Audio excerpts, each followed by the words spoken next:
The sun hung low over Harrow's End, painting the fields in shades of amber and gold. Eleanor Mayfield stood at the edge of the barley field, her hands calloused from weeks of labor, her cotton dress clinging to her skin in the late September heat. At 22, she felt the world was hers, a gift wrapped in the love she shared with her husband, Thomas.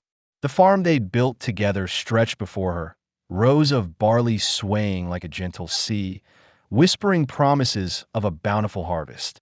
She adjusted her straw hat, shielding her hazel eyes from the glare, and smiled as she spotted Thomas in the distance, his broad shoulders bent over a plow, his laughter carrying on the breeze. "Ellie, come here," Thomas called, waving her over. His voice was warm, like the earth beneath her feet, and she couldn't resist the pull of it. She crossed the field, her boots sinking into the soft soil, each step a reminder of the life they were carving out together. They'd married just 3 months ago, in a simple ceremony at the town's white-steepled church, surrounded by neighbors who'd known Thomas his whole life. Eleanor, a newcomer from a neighboring county, had been welcomed with open arms, though some whispered she was too soft for farm life. She aimed to prove them wrong. Thomas straightened as she approached, his blue eyes crinkling with a smile. His dark hair was damp with sweat, curling at the nape of his neck, and his flannel shirt was rolled up to his elbows, revealing forearms strong from years of work. "Look at this," he said, pointing to a patch of barley. "Thickest stalks we've had yet. We'll have enough to sell at market and stock the pantry for winter." Eleanor knelt beside him, running her fingers over the golden heads of grain. "It's beautiful, Tom, like you said it'd be." She leaned into him, her shoulder brushing his, and for a moment, the world was just the two of them, the farm, and the future they dreamed of. They'd talked of children, 2, maybe 3, running through these fields, their laughter mingling with the rustle of leaves. They'd planned a life of harvests, of love that would grow like the crops they tended. But the moment was broken by a shadow falling across the field. Eleanor looked up to see Caleb, Thomas's older brother, striding toward them. At 30, Caleb was a stark contrast to Thomas. Where Thomas was steady and kind, Caleb was a storm, his gray eyes sharp with a bitterness that seemed to fester like a wound. He'd returned from the Korean War 2 years ago, a changed man, his once easy smile replaced by a scowl that made Eleanor's stomach twist. He lived in a small cabin on the edge of the Mayfield land, a stone's throw from their farmhouse, but his presence felt like a weight on her heart. "Thomas," Caleb barked, his voice cutting through the air. "You gonna stand there mooning over your wife all day, or are we working this field?" Thomas's smile faded, but he kept his tone light. "Plenty of daylight left, Caleb. Join us if you want." Caleb snorted, his boots kicking up dust as he stopped a few feet away. His flannel was stained, his hands shoved deep in his pockets, and Eleanor noticed the way his jaw clenched, as if holding back words that burned to be spoken. "You're soft, Tom," he said. "This farm's gonna fall apart if you keep letting her distract you." Eleanor bristled, her cheeks flushing. She stood, brushing dirt from her dress, and met Caleb's gaze. "I work as hard as anyone, Caleb. You know that." He smirked, his eyes raking over her. "Sure, city girl. We'll see how long you last out here." "Enough," Thomas said, stepping between them. His voice was firm now, the warmth gone. "We're all working for the same thing. Let's not make trouble where there's none." Caleb held Thomas's gaze for a long moment, then turned and stalked off toward the barn, his shoulders rigid. Eleanor touched Thomas's arm, feeling the tension in his muscles. "He's always like this," she said softly. "Why does he hate me so much?" Thomas sighed, pulling her close. "It's not you, Ellie. It's me. It's this farm. Pa left it to me, not him, and he's never forgiven either of us for it." Eleanor nodded, though the explanation didn't ease the knot in her chest. The Mayfield farm had been the family for generations, a sprawling 100 acres of fields and orchards, a legacy passed from father to son. But when their father died 5 years ago, he'd willed it to Thomas, the younger son, believing him better suited to steward the land. Caleb, who'd expected to inherit, had been furious, his resentment growing with each season. Eleanor had heard the stories from Thomas, how Caleb had once been a dreamer, full of plans for the farm, before the war stripped him of hope and left him with scars, both visible and hidden. "Let's not worry about him," Thomas said, kissing her forehead. "We got the harvest festival coming up. Whole town will be here, celebrating what we've built. That's what matters." Eleanor forced a smile, but as they returned to work, her eyes lingered on the barn where Caleb had disappeared. Something about his anger felt deeper than a grudge over land, and it unsettled her. The days leading to the harvest festival were a blur of activity. Eleanor rose before dawn, baking pies and preserving jams to sell at the town square. The farmhouse kitchen smelled of apples and cinnamon, the windows fogged with steam from boiling pots. Thomas and the hired hands, two local boys, Ezra and Will, worked the fields, gathering the last of the barley and apples. The air buzzed with anticipation, the community eager for the annual gathering that marked the end of the growing season. Eleanor loved the festival, a tradition that had drawn her to Harrow's End when she first visited as a girl. The town square would be strung with lanterns, tables laden with food, and a fiddler playing under the stars. This year, as Thomas's wife, she felt a new pride, knowing their farm's bounty would be at the heart of it. She spent evenings sewing a new dress, a soft blue cotton that Thomas said matched her eyes, and dreamed of dancing with him under the autumn sky. But the harmony was disrupted one morning when Eleanor overheard a shouting match from the barn. She paused in the yard, a basket of apples balanced on her hip, and listened. Thomas's voice was raised a rarity. "You can't keep doing this, Caleb. You're scaring the hands, stirring up trouble. If you got a problem, talk to me like a man."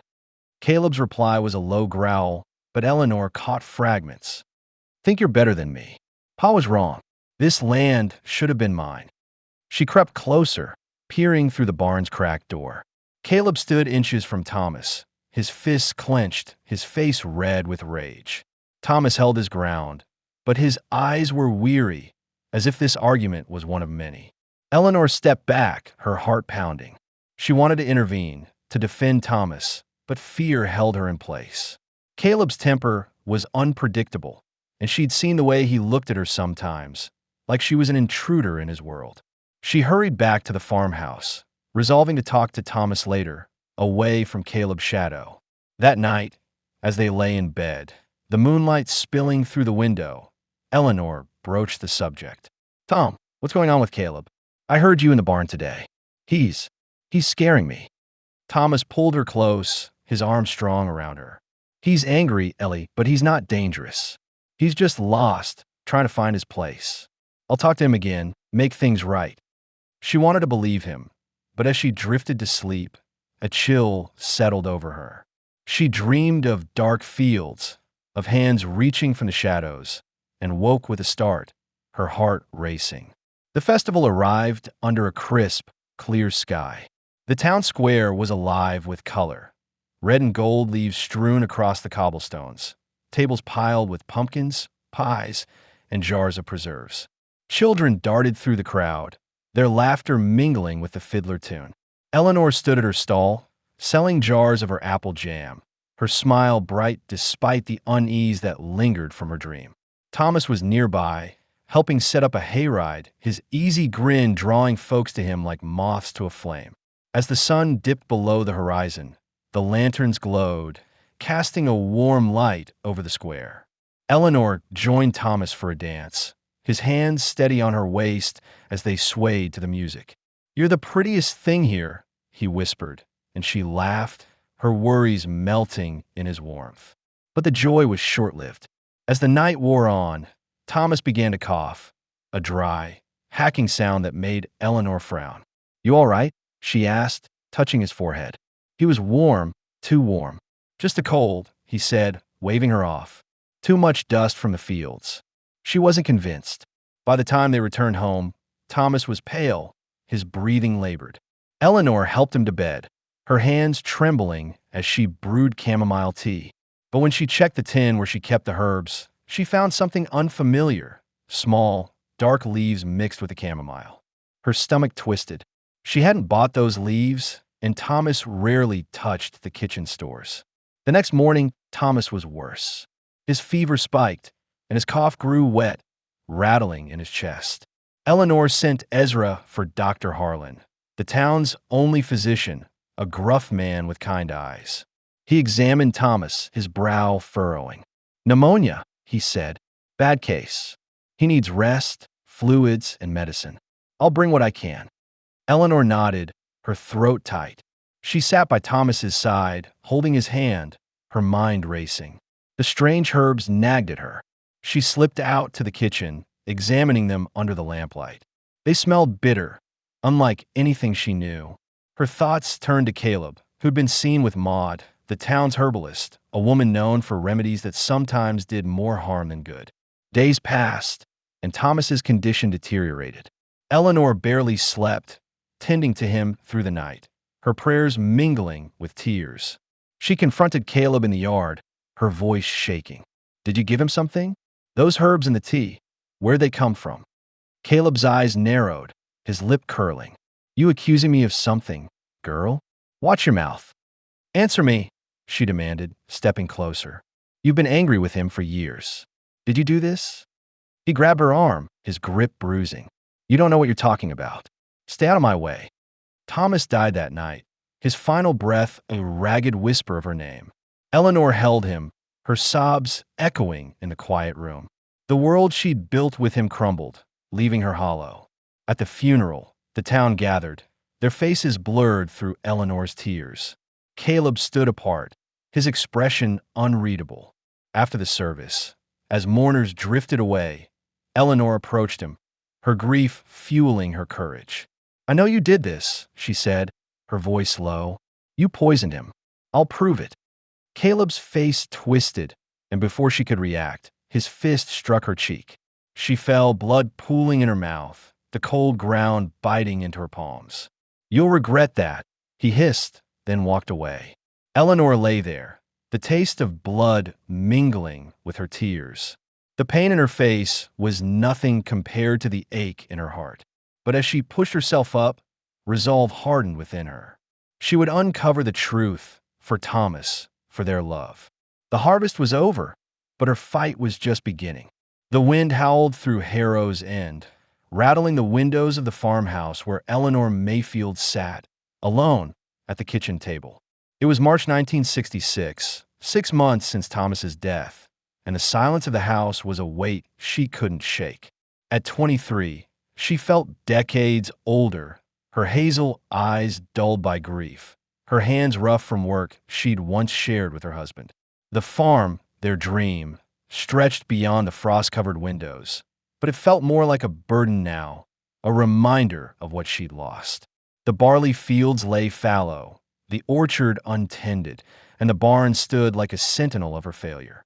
Eleanor clutched a chipped mug of coffee, its warmth doing little to thaw the chill in her bones. Thomas's death had left a void, not just in her heart, but in the rhythm of the farm. She tried to keep up, rising before dawn to feed the chickens, repair fences, and haul wood, but her body ached, and her spirit was fraying. The townsfolk whispered, some with pity, others with doubt, that a young widow couldn't manage a place like this alone. She heard their words at the general store, saw their glances at church, and felt their judgment like a blade. But worse than the whispers was Caleb. Thomas's older brother haunted the edges of her life, living in his cabin on the far side of the Mayfield land. Since the funeral, where he'd struck her in a fit of rage, leaving her cheek bruised and her lip bloodied, he'd kept his distance. Yet his presence lingered, a shadow that darkened her days. Eleanor couldn't shake the memory of the strange herb she'd found in Thomas's tea the night he fell ill, bitter, dark leaves that didn't belong. She'd hidden them in a tin, unable to throw them away, convinced they held the key to his death. She rose, her chair scraping the worn floorboards, and crossed to the sink. The kitchen was a shrine to her life with Thomas. The blue curtains she'd sewn, the table where they'd planned their future, the shelf holding his favorite mug, untouched since he'd last used it. She washed her cup, her movements mechanical, and glanced at the calendar on the wall. The harvest festival was months away, but already the town was planning, a reminder of the night Thomas's cough had begun, the night her world began to unravel. A knock at the door startled her. She wiped her hands on her apron and opened it to find Jonah Carter, a lanky 18-year-old with freckles and earnest brown eyes. He'd worked for Thomas last season, one of the hired hands, and had stayed on despite the farm struggles. "Morning, Mrs. Mayfield," he said, tugging off his cap. "Thought I'd check the barn roof. Storm's coming, and those leaks won't fix themselves."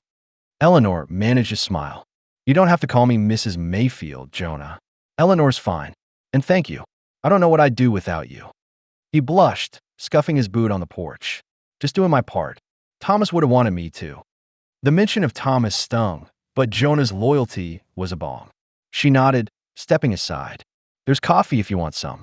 I'll be out to help soon." As Jonah headed to the barn, Eleanor's thoughts turned to Caleb. She needed answers, and sitting in this house, drowning in memories, wouldn't get them. She pulled on her coat and boots, grabbed the tin with the herbs, and set out for the town square. Maud, the herbalist, lived in a cluttered shop on the edge of Harrow's End, a place where folks went for remedies when Dr. Harlan's pills failed. If anyone knew about those leaves, it was her. The walk to town was a mile, the air sharp with the promise of snow. Harrow's End was waking up, shopkeepers sweeping their stoops, children bundled against the cold on their way to school. Eleanor passed the church, its steeple stark against the gray sky, and remembered her wedding day, Thomas's hand warm in hers as they vowed to love forever. Forever had been too short. Maud's shop smelled of dried lavender and something earthier, almost acrid. The old woman sat behind a counter cluttered with jars and bundles of herbs, her gray hair twisted into a bun, her eyes sharp despite her age. "Eleanor Mayfield," she said, her voice like dry leaves. "Didn't expect you here. What's troubling you?" Eleanor hesitated, then set the tin on the counter. "These were in Thomas's tea before he died. They're not mine. Did you sell them to Caleb?" Maud's fingers, gnarled as tree roots, opened the tin. She sniffed the contents, her expression unreadable. "Wolfsbane," she said finally. "Not something I sell lightly. Caleb came by last fall, said he needed something for pain for his war wounds. I gave him this, but I told him, careful, it's strong. Too much can kill." Eleanor's heart pounded. "Did he say it was for Thomas?" Maud shook her head. "No, but he was cagey. Didn't like my questions. I figured it was for himself." Eleanor's hands clenched. "Thomas died of pneumonia," they said, "but he was healthy before those herbs. Could they have caused it?" Maud's eyes softened, but her voice was firm. "Wolfsbane's poison if you're not careful. Mixed with tea, it could weaken a man, make him sick. But pneumonia? Hard to say. You need a doctor to test it proper." Eleanor thanked her, her mind racing as she left the shop. Wolfsbane, poison, Caleb's anger, his resentment over the farm. It all pointed to him. But she needed proof, something more than suspicion. She resolved to search Thomas's study, a small room off the parlor where he'd kept records, hoping for a clue. Back at the farm, Eleanor found Jonah hammering shingles on the barn roof. She joined him, hauling buckets of nails, her breath visible in the cold. Working kept her mind from spiraling, and Jonah's quiet presence was a comfort. As they worked, he shared stories of Thomas, how he'd taught him to mend a plow, how he'd laughed at Jonah's clumsy first attempts. Eleanor clung to these memories, each one a thread tying her to her husband. That evening, after Jonah left, Eleanor lit a lamp and entered Thomas's study. The room smelled of leather and ink, a sanctuary of his thoughts. She rifled through his desk, finding ledgers, seed catalogs, and a worn journal she'd never seen. Her hands trembled as she opened it, recognizing Thomas's neat handwriting. The entries were mundane at first, crop yields, weather notes, but then she found a passage dated a week before his death. "Caleb's been strange lately. Caught him in the barn, messing with the grain sacks. Said he was checking for rot, but I don't trust him. He's angry about the farm. Always has been. I'm worried he might do something foolish. Need to talk to him, set things right." Eleanor's breath caught. The next entry was worse. Found odd leaves in the kitchen. Not sure where they came from. Ellie says they're not hers. Caleb's been around more, watching. I don't want to believe he'd hurt us, but I'm keeping my eyes open. She closed the journal, her heart pounding. Thomas had suspected Caleb too. She tucked the journal under her arm and vowed to keep searching, to find something solid to confront him with. But fear gnawed at her. Confronting Caleb alone was dangerous, and she had no one else to turn to. The seasons turned, and Eleanor threw herself into the farm. By summer 1966, she'd hired Ezra and Will back, and with Jonah's help, they planted barley and tended the orchard. The work was grueling, but it gave her purpose. She learned to drive the tractor, to barter at market, to mend fences in the rain. The townsfolk began to see her differently, not as a grieving widow, but as a woman holding her own. Yet Caleb's shadow loomed. Jonah reported seeing him in town, drinking at the tavern, arguing with strangers. Rumors spread that Caleb was selling off parts of the Mayfield land, claiming it was his right. Eleanor confronted him one humid August evening, finding him in his cabin, surrounded by empty bottles. "Caleb, are you selling our land?" she demanded, standing in his doorway, the journal hidden in her satchel. "That farm belongs to Thomas's memory, to me. You have no claim." He rose, swaying, his eyes bloodshot. "Our land? It was mine first, girl. Pa stole it, gave it to your precious Thomas. I'm just taking what's owed." "You're a liar," she said, her voice shaking. "And I know about the herbs. Wolfsbane, you gave him to Thomas, didn't you?" Caleb's face darkened, and he stepped closer, his breath sour with whiskey. "You're digging a hole you can't climb out of, Eleanor. Leave it alone." She stood her ground, though her heart raced. "I'll find the truth, Caleb, and I'll make you pay." He laughed, a harsh sound, and shoved past her, disappearing into the night. Eleanor returned home, locking the door, her resolve hardening. She wouldn't let him intimidate her, not when Thomas's memory demanded justice. By 1967, Eleanor's life had settled into a rhythm of work and investigation. She visited Agnes, the town's elderly librarian, a wiry woman with a sharp mind and a love for local history. Agnes had known the Mayfield family for decades and welcomed Eleanor into her cozy library, a haven of books and secrets. Over tea, Agnes shared the family's past. "Caleb was the golden boy once," she said, her glasses glinting in the lamplight. "Before the war, he had big plans, expand the farm, modernize it. But when he came back, he was broken, angry. Their father saw it, knew Caleb couldn't handle the responsibility. That's why he chose Thomas." Eleanor showed her the journal, and Agnes's eyes widened. "This changes things," she said. "If Thomas suspected Caleb, you've got something to build on. But be careful, Eleanor. Caleb's got friends in low places, folks who don't take kindly to accusations." Agnes's warning echoed as Eleanor dug deeper. She found old letters in the library's archives, correspondence between Caleb and a man named Silas, a known smuggler in the county. The letters hinted at debts, favors, and supplies Caleb had acquired. Eleanor's suspicions grew. Had Caleb bought the wolfsbane from Silas, not Maud? She needed more evidence, but the trail was cold. In spring 1968, Eleanor's world shifted again. She'd been feeling ill for weeks, nausea, fatigue, a tenderness in her body she couldn't explain. Dr. Harlan confirmed what she hadn't dared hope. She was pregnant. Thomas's child, conceived in their last months together, a secret she'd kept even from him as his health failed. The news was a bittersweet gift, a piece of Thomas she could hold on to. She told Jonah first, her voice trembling with joy and fear. "I'm going to be a mother, Jonah, but I'm scared. This farm, Caleb, the truth, I don't know if I can do it all." Jonah squeezed her hand, his young face serious. "You're not alone, Eleanor. I'll help, and so will others. Thomas will be proud."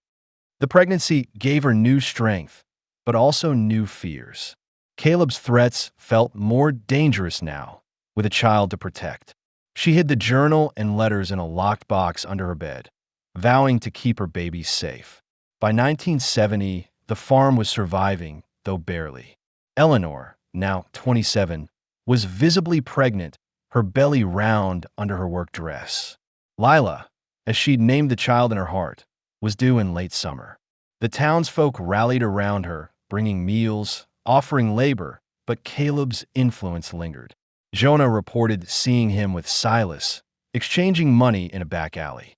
Eleanor knew she was close to uncovering something, but time was running out. One night in July, as thunder rumbled in the distance, Eleanor woke to the smell of smoke. She stumbled outside, her nightgown billowing, and saw the barn ablaze, flames licking the sky. Jonah appeared, shouting, "Caleb, I saw him running off." Eleanor grabbed a bucket, her pregnancy slowing her, but Jonah pulled her back. "It's too dangerous. We'll lose the barn, but you're safe. That's what matters." They watched, helpless, as the barn burned, the fire consuming tools, hay, and memories. By dawn, it was a smoldering ruin. Eleanor stood among the ashes, her hands cradling her belly, tears streaming down her face. Caleb had struck again, trying to break her. But as she felt Lila kick within her, she straightened, her resolve unbroken. She would rebuild, for her child, for Thomas. The truth was out there, and she would find it, no matter the cost. The sun rose over Harrow's End, casting a soft glow across the Mayfield farm, where Eleanor Mayfield knelt in the garden, her hands deep in the soil. It was spring 1971, and at 28, Eleanor was no longer the grieving widow of 6 years ago, though the ache of Thomas's loss lingered like a bruise that never healed.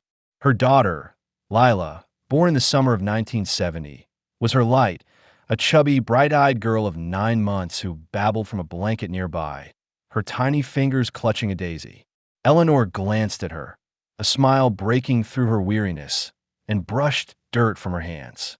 The farm was a shadow of what it had been when Thomas was alive, but she was determined to keep it going for Lila, for the memory of the life they'd planned. The past 5 years had been a crucible. The barn fire set by Caleb in 1970 had cost her dearly, tools, hay, and half her savings to rebuild. The townsfolk had helped, donating lumber and labor, but the whispers persisted. She's too young to manage alone. She should sell. Eleanor ignored them, her calloused hands and sunburned shoulders proof of her resolve. She'd learned to haggle with suppliers, repair the tractor, and coax crops from stubborn soil. Jonah Carter, now 22 and her most loyal hand, was a constant presence, his quiet strength a reminder that she wasn't entirely alone. But Caleb remained a specter. Since the fire, he'd retreated to his cabin, rarely seen in town, but his malice hung over her like a storm cloud. Eleanor's investigation into Thomas's death had stalled. Her only evidence the wolfsbane leaves and Thomas's journal, which hinted at Caleb's tampering. She needed more, something to prove he'd poisoned her husband. The thought drove her, even as motherhood demanded her heart. "Lila, look at this," Eleanor said, holding up a carrot she'd pulled from the earth. Lila giggled, her hazel eyes, so like Thomas's, sparkling in the sunlight. Eleanor's chest tightened. Every milestone Lila reached was a joy and a pang, a reminder of the father she'd never know.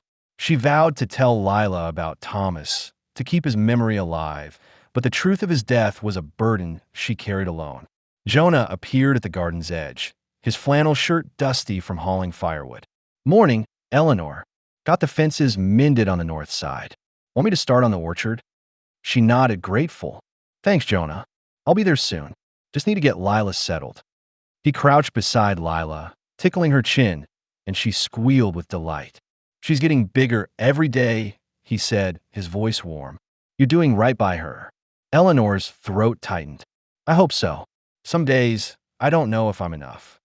"You're more than enough," Jonah said, standing. Thomas would say the same. As Jonah headed to the orchard, Eleanor lifted Lila, breathing in her baby's scent, milk and sunshine. She carried her to the farmhouse, a sturdy 2-story home with peeling paint and creaking floors, but filled with love. In the kitchen, she settled Lila in a high chair, spooning mashed carrots in her tiny mouth. The routine grounded her, but her mind wandered to the locked box under her bed, where she kept Thomas's journal, the wolfsbane, and the letters hinting at Caleb's dealings with Silas, the smuggler. She needed answers, and she needed them soon. By summer 1971, Eleanor had a new ally, Dr. Ellis, a young physician who'd taken over from Dr. Harlan, who'd retired to tend his own ailments. Dr. Ellis was lanky, with wire-rimmed glasses and a quiet intensity that put Eleanor at ease. She visited his office, a small building near the town square, with a tin of wolfsbane, her hands trembling as she explained her suspicions. "I found these in Thomas's tea before he died," she said, setting the tin on his desk. "Maud called them wolfsbane. She said Caleb bought them, claimed they were for his pain. But Thomas wasn't sick until then. Can you tell if they did something to him?" Dr. Ellis examined the leaves, his brow furrowing. "Wolfsbane's toxic. Aconitine, the main compound, can cause heart and lung issues if ingested. Pneumonia was the official cause, but if Thomas consumed this, it could have weakened him, made him susceptible." He paused, meeting her gaze. "I can't test it here, but I know a lab in Boston. If you got anything else, records, samples, I can send them." Eleanor handed him Thomas's medical file, which Dr. Harlan had given her. "This is all I have.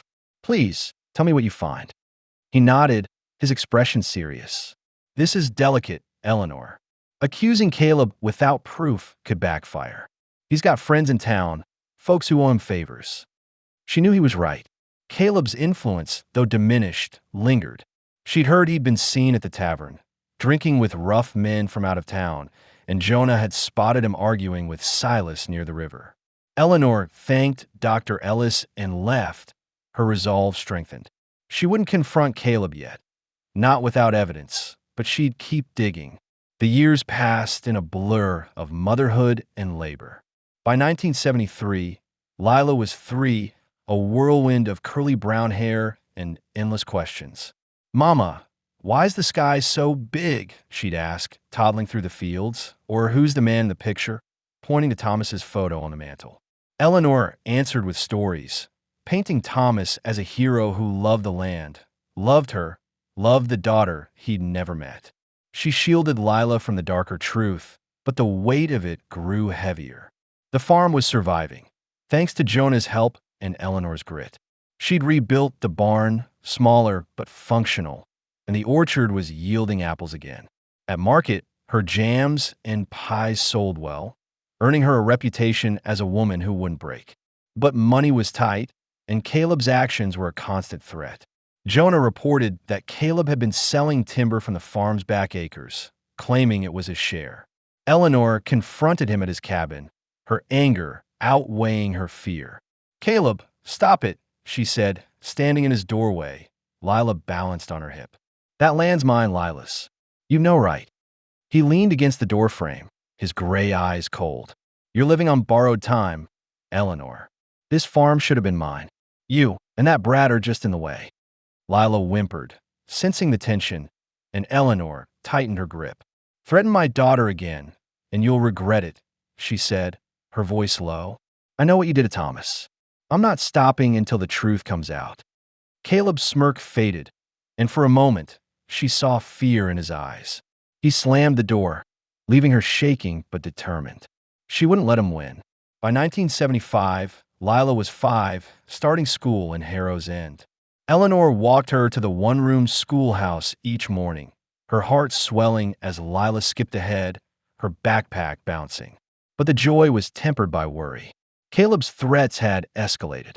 One night, she found a dead crow nailed to her porch, a clear message.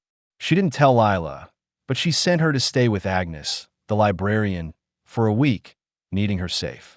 Agnes, now in her 70s, had become a confidant.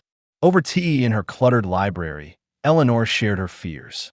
"Caleb's getting worse," she said, her hands wrapped around Mug. "I think he's scared I'm getting close to the truth." Agnes nodded, her glasses slipping down her nose. "You're rattling him, Eleanor. I found something you should see." She handed Eleanor a bundle of old letters, yellowed with age, found in the library's attic. They were from Caleb to Silas, dated 1964, discussing a deal to settle a debt. One letter mentioned herbs to fix a problem, chilling Eleanor's blood. "This could be it," she said, her voice trembling.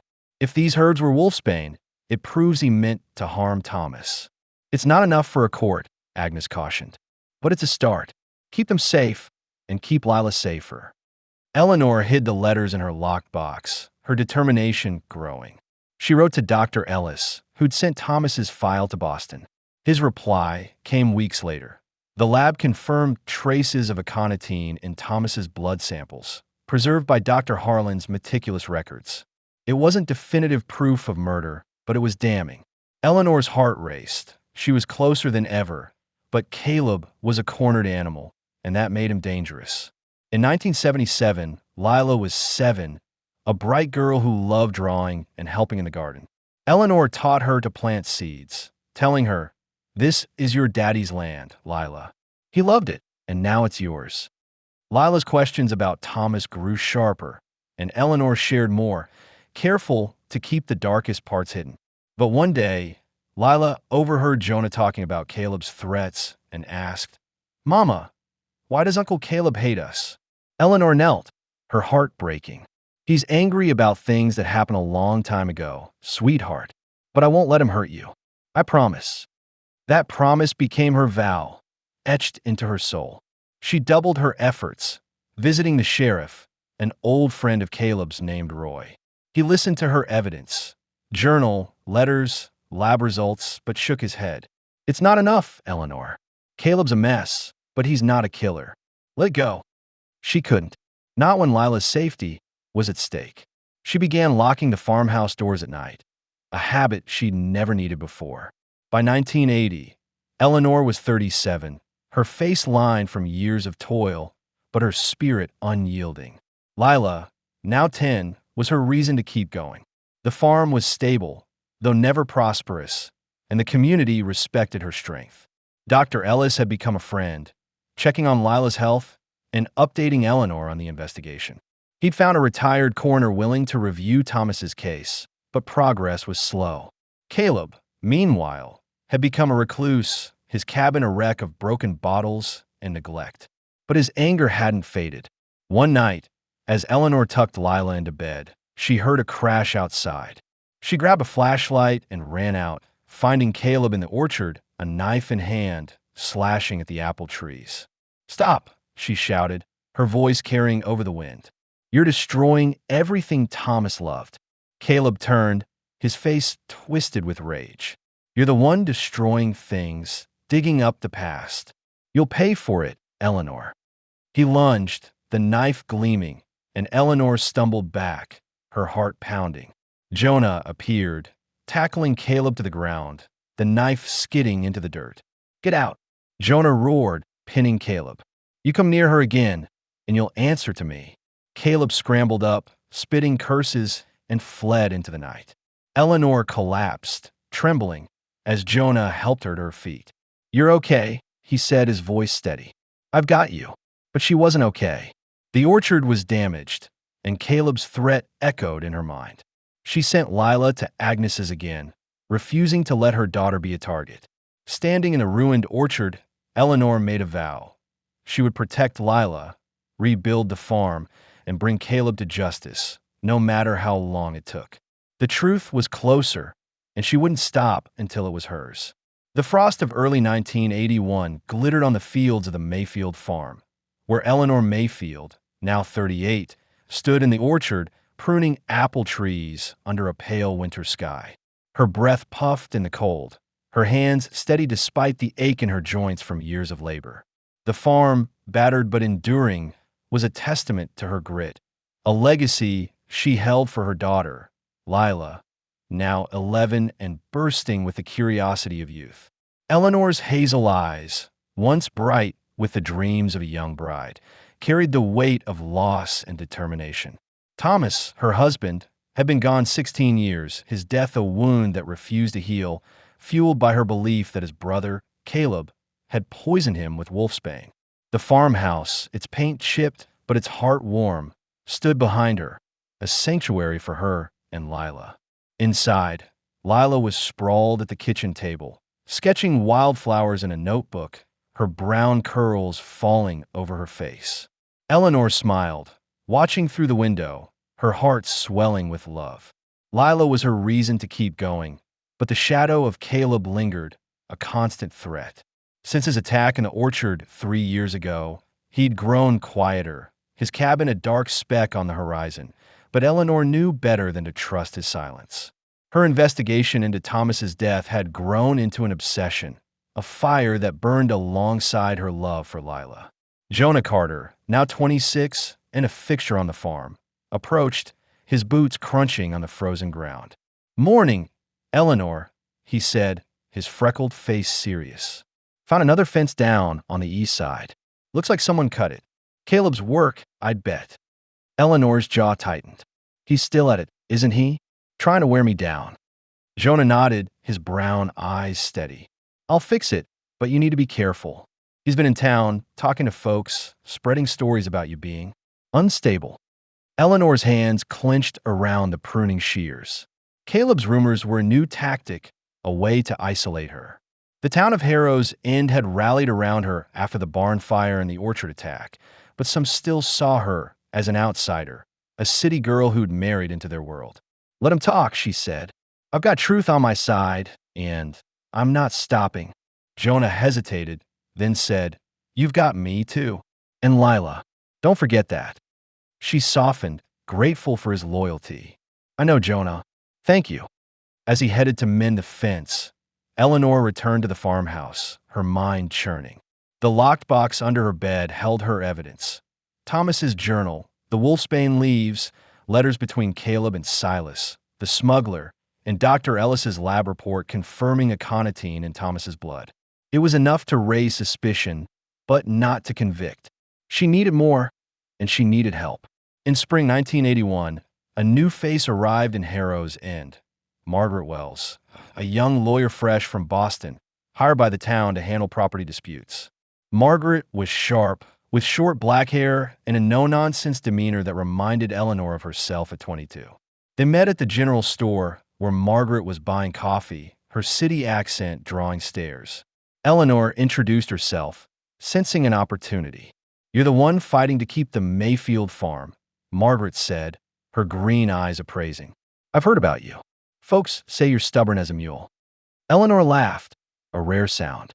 "They're not wrong, but it's more than the farm. It's about justice for my husband." Margaret raised an eyebrow, and over coffee at the diner, Eleanor shared her story. Thomas's death, the wolfsbane, Caleb's threats, the evidence she'd gathered. Margaret listened, her fingers tapping the table, her mind clearly racing. "You've got a case, Eleanor, but it's thin. Aconitine in his blood is compelling, but you need a direct link to Caleb. Those letters are a start, but we need a witness, or something concrete tying him to the poison." Eleanor nodded, her heart lifting. "Will you help me?" "I can't pay much, but I'm in," Margaret said, cutting her off. "This town's got too many secrets, and I don't like bullies like Caleb. Let's see what we can dig up." They began meeting weekly, poring over the evidence in Margaret's cramped office above the barber shop. Margaret tracked down records of Silas's dealings, confirming he'd been arrested in 1966 for smuggling, but he'd vanished after his release. The letters suggested Caleb owed him money, possibly paid with wolfsbane from an unknown source. Margaret also interviewed Dr. Ellis, who agreed to testify if needed, though he warned that small-town juries were loyal to their own, and Caleb still had allies. By 1983, Lila was 13, a lanky teenager with Thomas's eyes and a fierce spirit. She helped on the farm, hauling buckets and weeding, but her questions about her father grew insistent. One evening, as they washed dishes, Lila asked, "Mama, why don't you talk about Daddy's death? Was it really just pneumonia?" Eleanor froze, the plate in her hand dripping suds. She'd shielded Lila from the truth, wanting to protect her childhood, but Lila was no longer a child. "It's complicated, sweetheart," she said, drying her hands. "Your daddy was sick, but I think someone made him sicker. I'm trying to find out who." Lila's eyes widened. "You mean Uncle Caleb?" Eleanor hesitated, then nodded. "I don't have proof yet, but I'm working on it. For him, for you." Lila hugged her, her voice fierce. "I want to help, Mama. He can't keep hurting us." Eleanor held her tight, torn between pride and fear. She didn't want Lila tangled in this, but her daughter's strength was a mirror of her own. She promised to share more when the time was right, but for now, she urged Lila to focus on school, on her dreams of becoming an artist. The years rolled on, each marked by small victories and setbacks. By 1985, Eleanor was 42, her brown hair streaked with gray, her body lean from endless work. The farm was stable, producing enough to keep her and Lila fed, but Caleb's sabotage continued. Fences were cut, crops trampled, and once a well was poisoned, killing 2 chickens.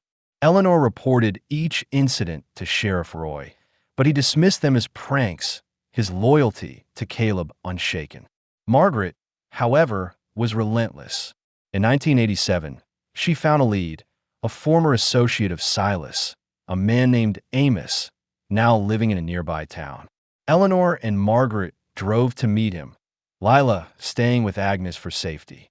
Amos, a grizzled man in his 60s, was reluctant but confirmed that Caleb had bought Wolfsbane in 1964, not from Maud, but from a black market dealer Silas knew. Caleb said it was for a problem he needed gone. Amos said, his voice low, "I didn't ask questions." Silas didn't either. Eleanor's heart pounded. Did he say who the problem was? Amos shook his head. Didn't need to. Everyone knew he hated his brother.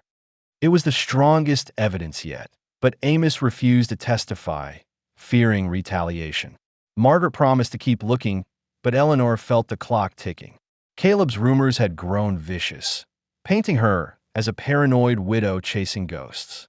Some townsfolk stopped buying her jams, their trust wavering. By 1990, Lila was 20, studying art at a community college an hour away. She came home on weekends, her sketches now vibrant landscapes of Harrow's End, a gift that made Eleanor's heart ache with pride. But Lila's questions about Thomas persisted, and Eleanor finally shared the full story. The journal, the Wolfsbane, the letters, Amos's confession. Lila listened, her face pale, then said, "You've carried this alone too long, Mama. Let me help." Eleanor shook her head. "You're my light, Lila.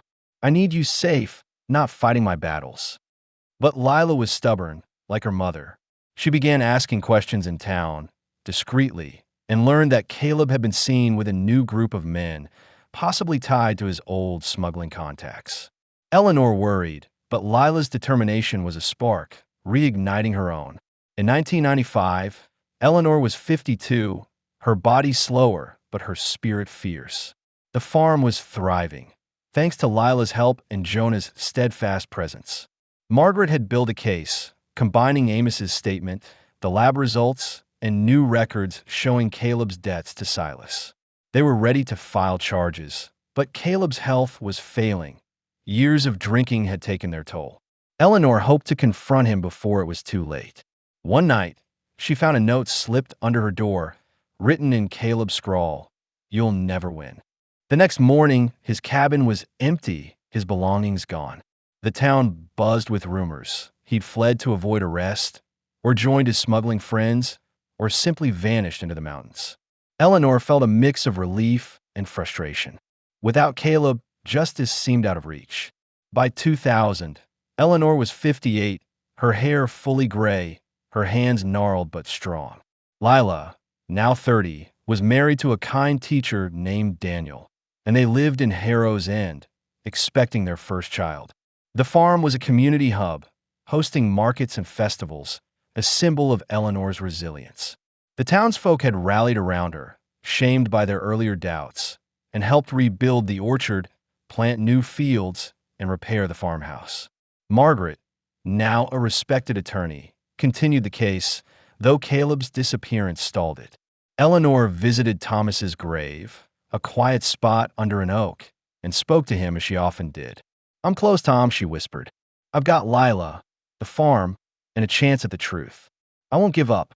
One evening, as the harvest festival lit up the town square, Lila took her hand, her eyes shining. "You've done it, Mama. You've kept Daddy's dream alive, and we'll find Caleb together." Eleanor squeezed her hand, tears prickling. The weight of years had bent her, but not broken her. She stood in the fields, Lila by her side, ready to face whatever came next, her heart full of love and resolve. The summer of 2001 was warm and golden in Harrow's End, the air thick with the scent of ripe apples and freshly cut hay. Eleanor Mayfield, now 58, stood on the porch of her farmhouse, her gray hair tied back, her hands resting on the railing as she surveyed the fields. The Mayfield farm, battered by decades of struggle, was thriving again, its orchard heavy with fruit, its barley fields swaying under a clear sky. But the peace was fragile, a thin veneer over the scars of her past. Thomas, her husband, had been gone 36 years, his death by suspected poisoning a wound that still bled. His brother, Caleb, the man she believed responsible, had vanished in 1995, leaving a cryptic note: "You'll never win."